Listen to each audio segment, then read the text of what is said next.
தகர செட்டை கொஞ்சம் கட் பண்ணதுனால நம்ம கடை வாசலில் பார்த்திங்கன்னா வெயில் ஃபுல்லாக உள்ளே வந்துருச்சு. ஸோ வெயில் உள்ளே வராமல் இருக்கிறதுக்கு ஏதாவது ஒரு மரக்கன்று வைப்போம் அப்படின்னு சொல்லி ஐடியா பண்ணிட்டு தான் இந்த கார்டனுக்கு வந்தோம். இது ஏற்கனவே கிட்டத்தட்ட ஒரு 7 இயர்ஸ்க்கு முன்னாடி தம்பியோடு வந்திருக்கேன், பக்கத்தில் இருந்த ஒரு பையனோட. கார்டன் ரொம்ப பெருசாக இருந்துச்சு. இப்போ வந்து கொஞ்சம் சின்னதாக இருந்தாலும் வெரைட்டி நிறையா இருக்குது. கிட்டத்தட்ட நம்ம வாங்க போனது பார்த்திங்கன்னா பாதாம் கன்றும் இன்னொரு நெல்லிக்கன்றுன்னு சொல்லிட்டு வாங்க போயிருந்தோம். ஏன்னா அதுதான் சீக்கிரமாகவும் வளரும், நிழலும் அதிகமாக கொடுக்கும் அந்த மாதிரி சொல்லியிருந்தாங்க. ஸோ நானும் நண்பரும் போயிருந்தோம். எப்படி ரோட்டில் தான் வச்சாகணும், நம்மளுக்கான இடம் கிடையாது இந்த இடத்துல.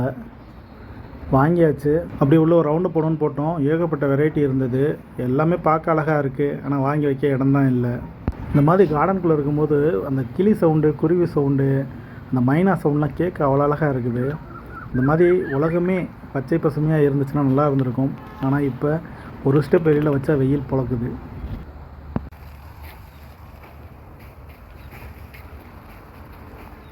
மரத்தை பார்த்தீங்களா? பக்கத்தில் நாங்கள் பாம்பு படம் எடுத்தோங்க. பாம்பு படம் எடுத்த மாதிரி இருக்கு.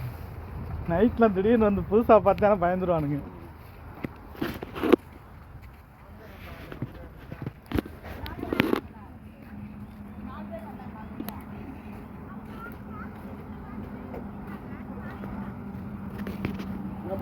ஊரை போட்டு ஓசை போட்டு தண்ணி அடிச்சுக்கிட்டே இருக்கணும். குழுன்னு இருந்துச்சுன்னா வளரும்.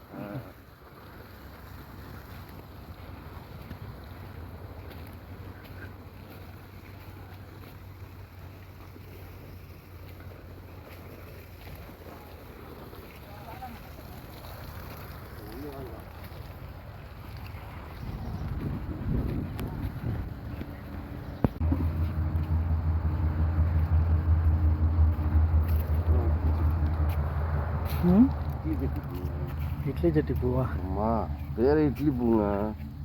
இது நீங்கள் அந்த ஃபோட்டோ எடுத்தீங்களா? அது எல்லாமே இட்லி பூ. இதெல்லாம் கொத்து கொத்தாலும் போட்டோம். இதெல்லாம் கார்டனில் வைக்க அழகாக இருக்கும். வீட்டில் வைக்கலாம். ரெகுலராக தண்ணி ஊற்றி பராமரிக்கணும். செடிக்கன்று பார்க்குறீங்களா?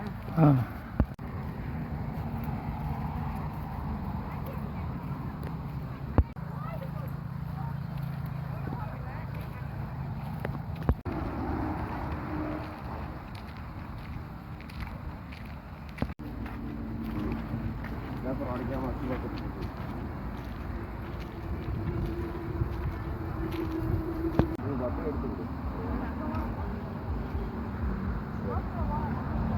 பெருசுனா அந்த நம்ம பாக்ஸ் கீழே அந்த கண்ணாடி ஒட்டி வச்சுருக்கோம்.